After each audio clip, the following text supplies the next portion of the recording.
Welcome back. We have here with us Miroslavov. He's an experienced product manager, entrepreneur, and blogger. He's the co-founder and CEO of one of the most innovative startups in Bulgaria, OfficeRd. He's a software engineer by vocation with a great entrepreneurial mindset and invaluable business experience. Miro's vision is to make flexible working the way of working. Welcome. Thank you. So you would like to be called Miro, right? Yes. Great. So how was your morning, Miro? Oh, it was great. Actually, I played tennis for 2 hours, so I feel very energized. That's great. So are you a person that wakes up early or are you a night owl? I'm definitely an early bird. Oh, really? Yeah. Great. I Well, wake early up and, morning tennis. Yes, I prefer to wake up at 6 a.m. and get it going, and usually go to bed as well very early on. So That's great. And again, welcome. So we can start by, you telling us more about yourself and about your business. And more specifically, considering that you graduated with a computer science degree, how did you get into entrepreneurship? yeah, well, good. So I'll start from the beginning. I'm an ex Sofia University graduate, so I studied computer science. Then I had a few jobs in programming and ended up in Telerik, which was amazing experience overall. So the whole culture of Telerik was incredible in this respect to really stimulate entrepreneurship. So the founders there and the whole culture was to grow fast, grow as a company, but also grow as individuals. So professionally and also as entrepreneurs, either internally or at some point, of course, externally outside of the company.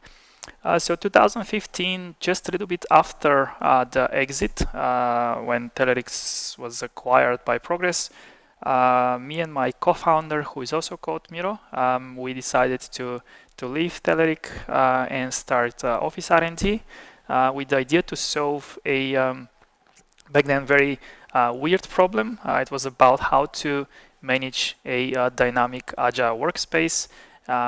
We were thinking about the use case of Telerik, super fast growing company. How do we actually organize ourselves inside of the office so that we are all very productive and we're all very we feel good about the office, and also the office as a real estate is properly utilized. So with that idea, we hit the ground running. We started fundraising, ended up in London, where we went through an Accelerator program, which was very intense and also very good, I must say. There we defined the product. We dig into how we actually can make it a business. And kept going from there through several rounds of investment up until now, when we are a 65 people team across 3 offices in Sofia, Atlanta, US, and also London, where we actually started, and we keep growing right now. So back to your question about the transition. It was actually very difficult. I really feel like I'm an engineer. I love coding. I love actually building stuff. That's my thing.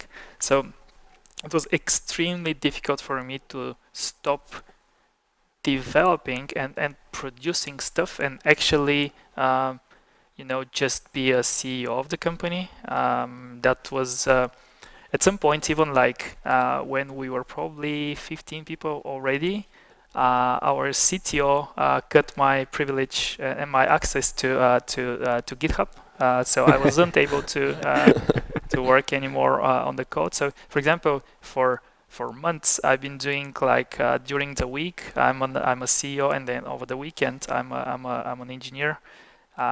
So at some point that had to stop. So they cut my access rights, and that's how I ended up with no more coding. But yeah, it's very different. So being a CEO and entrepreneur overall is is different from being a contributor, where you can clearly see the thing that you produce, that you're building. You have to grow in order to feel good about yourself, and about actually empowering other people to build, and you just have to, wait for that. So, yeah. How was the idea for Office R&D born? What inspired you to go into digital co-working spaces? Yeah, well, so again, the very, very first idea was to build workspace management, because both me and Miro, we were managers of engineering teams, and everything was changing so fast at Telerik. The office was constantly shifting, and it was not really a digital process. It was rather very kind of random thing. So, so we thought this can be solved with a software solution, and not just solved, but solved in a way that the result will be better for the people. So this idea then pivoted a little bit from the process of managing a corporate office to actually a co-working space, and this whole thing was because in London we figured out that the co-working spaces are the real flexible workspaces. In a way, they are built for dynamic companies, for fast changing businesses, and we thought this is our niche. We truly believed that this niche can actually grow big enough for us to be a meaningful size company. Although back then it was funny that our second investors, they were shocked that we decided to pick the specific niche of co-working spaces. They thought this is ridiculous because there were only about 1,000 spaces worldwide. So that's 2015. So this is 1,000 potential customers worldwide, and this is such a small, tiny thing that you can never actually build any business, not just a meaningful business. So they thought this is just so stupid in a way. But we just believe that the whole concept of co-working makes sense, and we decided to keep pushing in this direction, and the industry started to grow somewhere around 2016. Started to pick up and really grow worldwide, and even in Bulgaria, like there are probably about 30 already co-working spaces only in Sofia, and in metropolitan areas like London and New York, there are thousands. And that actually allowed us also to grow as a business with them. Well, you certainly proved those original investors wrong. Yes, they also opened the co-working space at some point. So Jokes on them. I'm not gonna mention names here. You keep mentioning two things. First is your partner at Miro, Yeah. and second is that Accelerator program in London. Yeah. Would you be able to give us more detail on both? Yeah, well, so Miro is actually my best friend from high school. So we were in high school together. We studied together in the university. We lived together. Then we were working together in different companies, including Telerik at the end, and then started OfficeRdborn. So it was really no surprise that we'll start a business. We've always thought this will happen eventually, one day or another. Although frankly, we had a really rough years, especially the first 3-4 years. It was real difficult, even at a point, to be super honest, that we were uncertain whether we are friends anymore or what's going on here, because just the startup life is difficult, and also, of course, really amazing. So don't get me wrong, it's you have zero regrets, but it really tests your persistence and also your relationship with people. So especially with the early co-founders, we were seriously tested. We survived, but yeah, I must say it was very difficult. Just the moment where you start to actually feel confident that we're on the right path and so forth. But at the same time, it was extremely positive that we were together, because in the most difficult situations, you have usually when one of us was down, the other one will be better, or at least figure out a way to find strengths somewhere and just pull the other out. So that was very helpful, and that's why I usually say that it's so much better to have a co-founder with you. It's exactly for this really difficult situation where one of the guys will be, or the gals will be just really struggling. So yeah, that's about Miro. He's doing fine now. He's very well, coding a lot of stuff. What was the second part? Yes, and about that accelerator program in Accelerator. London. Yeah. Well, so the Accelerator for us was amazing experience because both of us, we studied computer science and we were engineers. So the whole business part wasn't very natural for us. It wasn't something that we fully understand, or actually at all. So the Accelerator was really incredible in this respect, to give us the foundation for the most important business aspects of a startup. So how to find first customers, how to validate your product, how to pitch to investors, how to pitch to customers, how to pitch actually to advisors and mentors, to people that you want to get on board with your team. So the Accelerator is probably the best and most entrepreneur-friendly way to learn and to start up, to get things off the ground. It's like a sports camp in a way. and actually this is also very important. So we were in London for 6 months away from our everyday life. So this is very important because it gives you 6 months of extreme focus on one thing only. While if you keep going with your wife, it's usually you just cannot be that much dedicated. So yeah, I definitely recommend if you want to start. Accelerators are incredible. And having been in London, how would you describe the difference in mindset between like the London entrepreneurs and the Bulgarian entrepreneurs, if there is one? Yeah, that's a great question. So for the first thing that you can actually see clearly is the pace of life and the pace of doing business. So in London, everything is speeding up extremely fast. Like even the people that walk around on the streets and go to the tube, it's just everything is fast. The business, the meetings, everything happens like, and people are rushing to make things happen. And actually, when we came back to Bulgaria, and it was like late summer, and it was like you hit the brake on everything. It was stop. and then you realize, oh my god, nothing happens here. Like, it's so slow. Everything is just, it's just not happening. So that was the first impression. And then every time we go to London and then we move back to Sofia, it was like, why is everything so slow? I mean, can we just make it faster?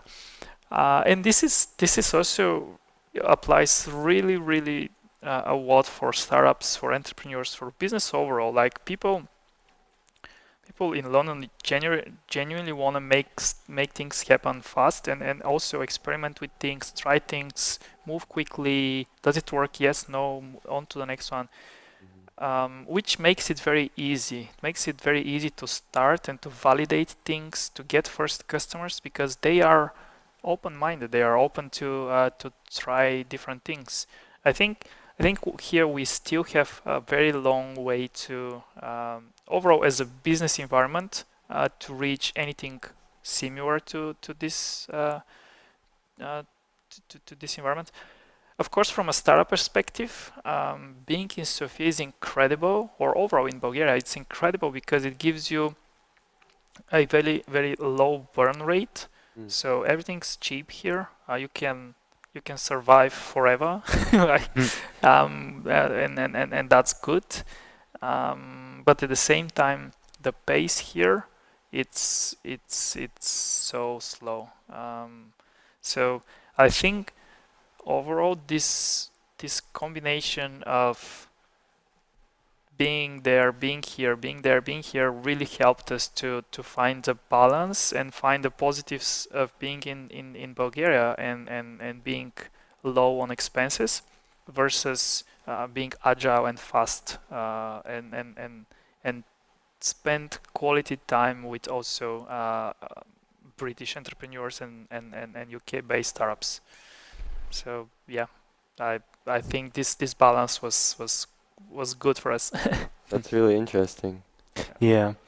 And so there you are in this situation. You've been through this accelerator and it's going, and then you need financing, right? Yep. That's what comes after. So how did you pursue that? Who was your first investor, and how did that go? Yeah, no, so the investment is a very very difficult topic.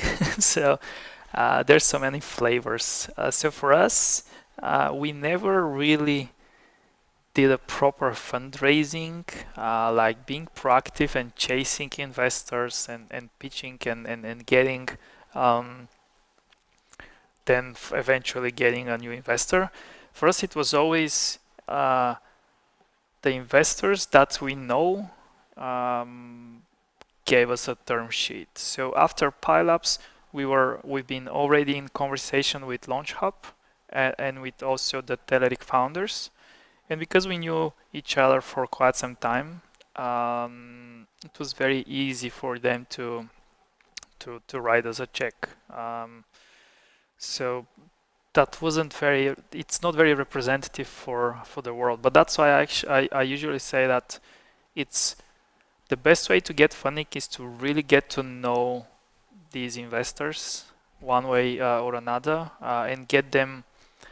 So the investors genuinely need some social proof that you as a founder and you as a team can make things happen, and that usually comes from some sort of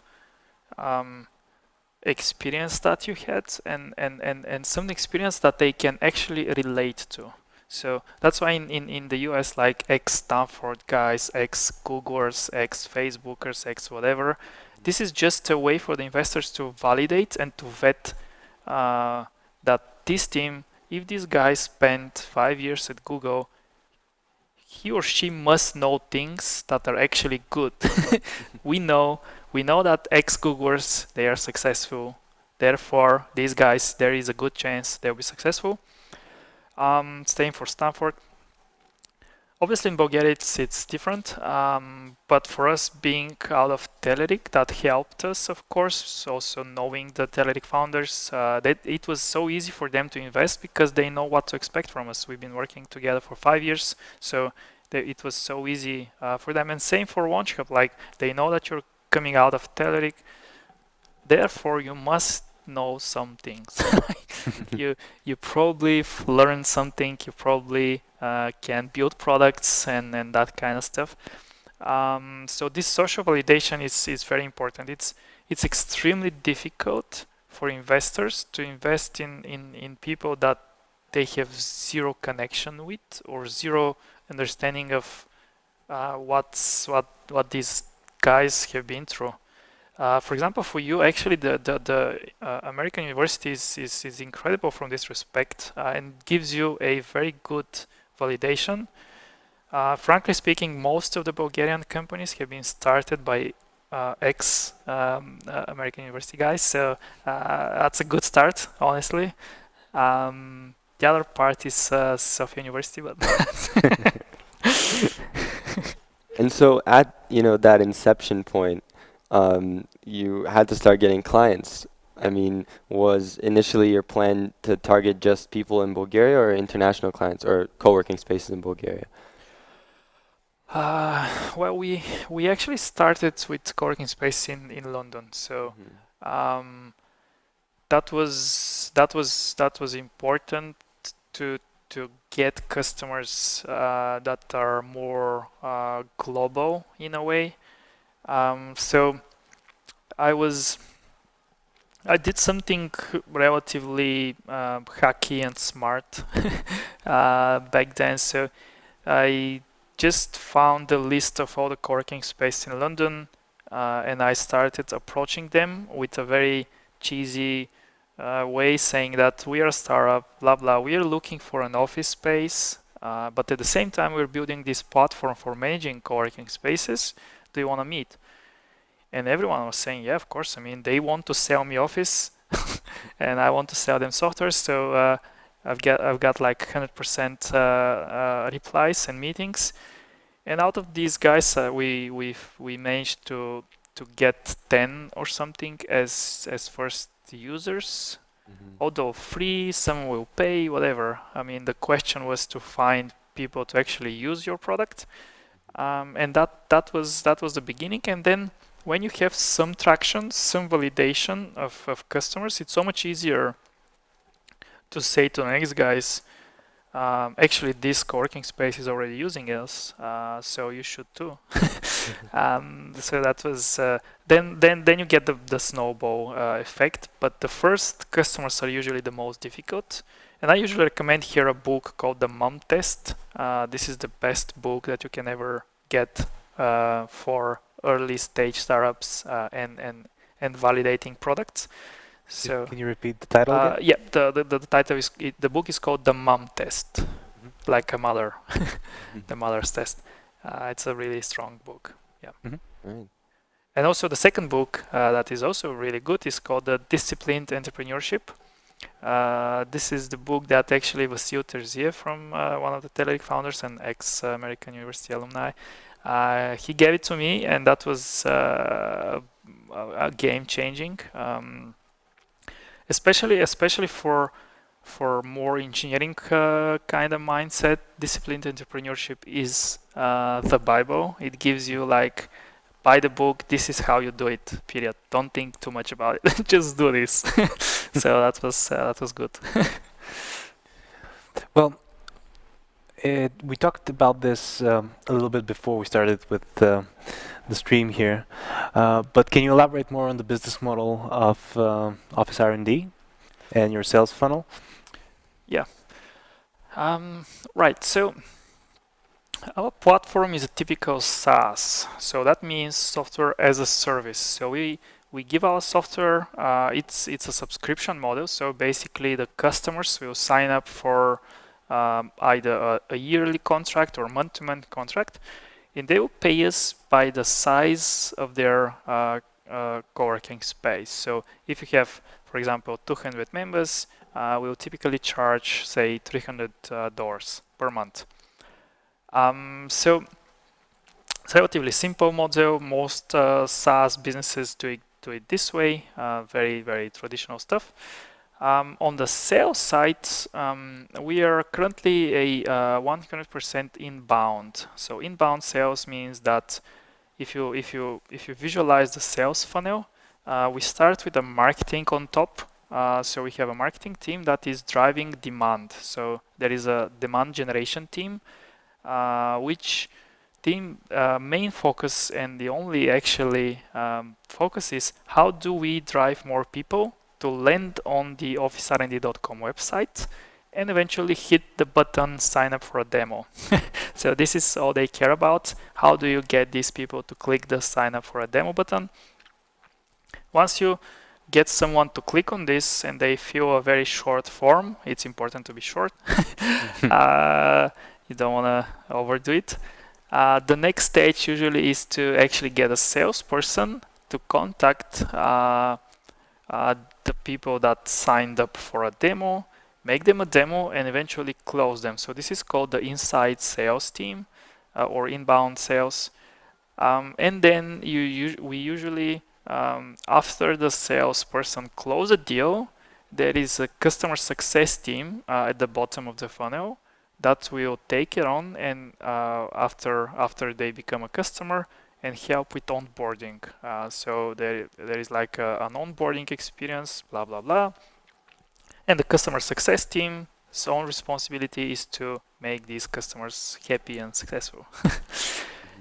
And yeah, that's very basic funnel. What we are now getting into is also the direct sales.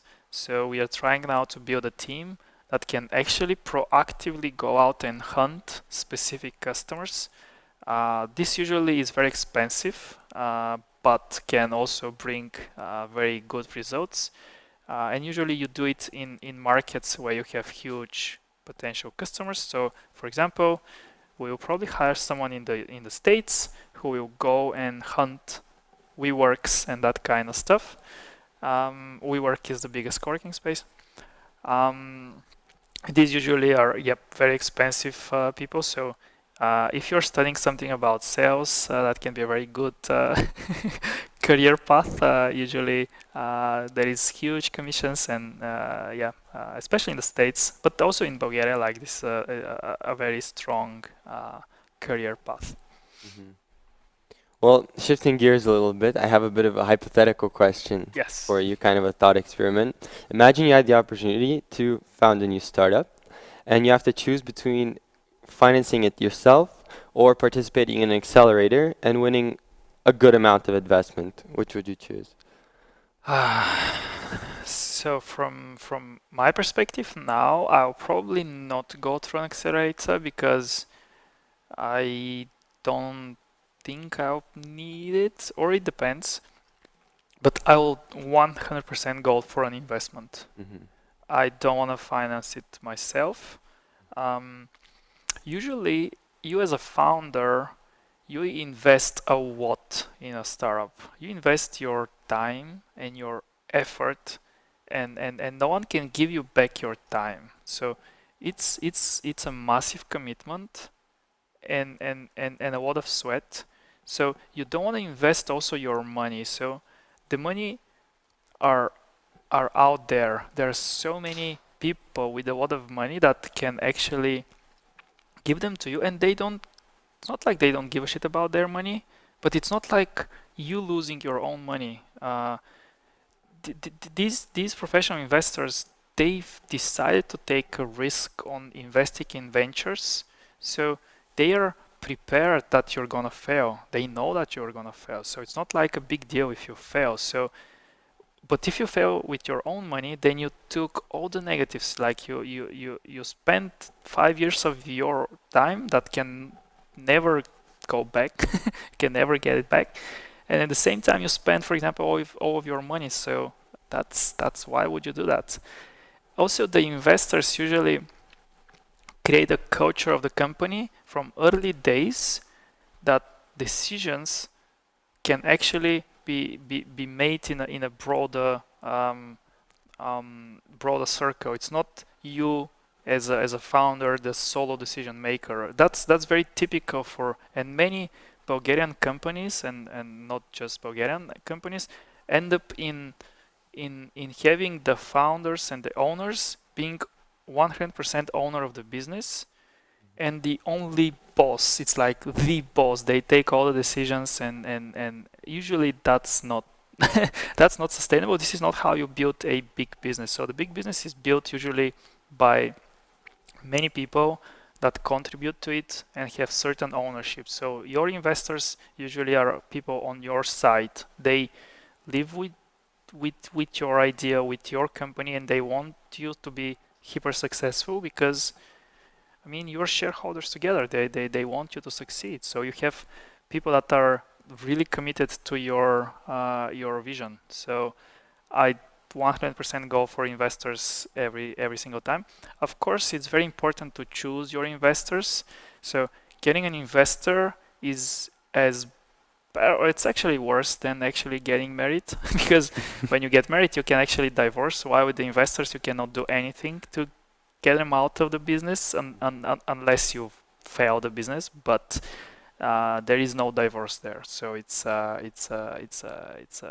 difficult it's a difficult decision. So choose them wisely. Yeah. So then what would you say goes into the mix of a successful startup? What's the recipe there?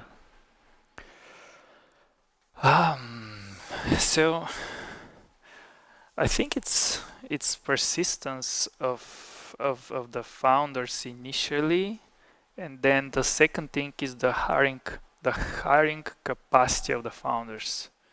Whether the founders can actually hire people that are better than them. So the early stage of a startup, it's all about how persistent are the founders. So how much energy you can put into this until you kind of start to get tired. That's the first element.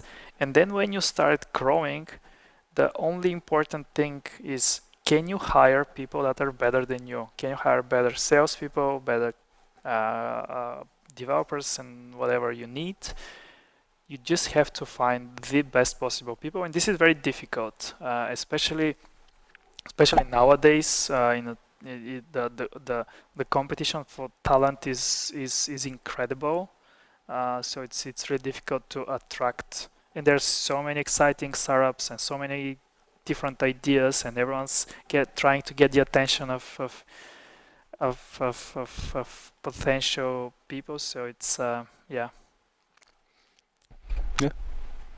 Yeah, and on that topic, how do you go about building your team? With the growth of a startup, how do you manage to identify who's the top talent to attract, those better people than you that you were mentioning? Yeah. So usually, of course, the first probably 30, 40 people, they should come, or at least the first 10, 12, 20, they should come from your inner circle. Probably ex-colleagues or colleagues in the university or from a previous job. So people that you know and you've seen them working, you know how they or studying, you know how dedicated they can be to doing good job. And that's the first step of building a team. And this usually also gives this social validation. You know what to expect from people that studied in the American university. You know what you're getting from people that were part of the Teleri company. So you know what to expect. So usually your past can help you find the very first 10, 15 people. And this also set up the culture in a way that it's built around typically similar values. So you know what the values are, and so you build the team around those values. And then you hope that these first 15, 20 people will also be able to help with the hiring. So they should get from their social network and from their connections another few people, and then you grow the snowball. So usually the best way to preserve the culture of the company and the team is to get everyone involved in the hiring process and everyone really trying to find the right people. So this is that's the scalable model. And that's also how for example Telerik was growing so fast, and OfficeRd as well today. So it's the people from the company that actually go and hire people. Yeah. It's very important to work with somebody that you can bounce off of, and and that you can learn from, someone that is better than you. Yeah. And so, can you recall in your experience, in your great business experience, some of the best advice you've received, whether it is in engineering or in business or in any field? The best advice, yes. Okay, so the best advice that actually I received was it's very much related to engineering. Is to, even though you might not feel like you're salesperson, if you want to be a founder and an entrepreneur, you have to sell.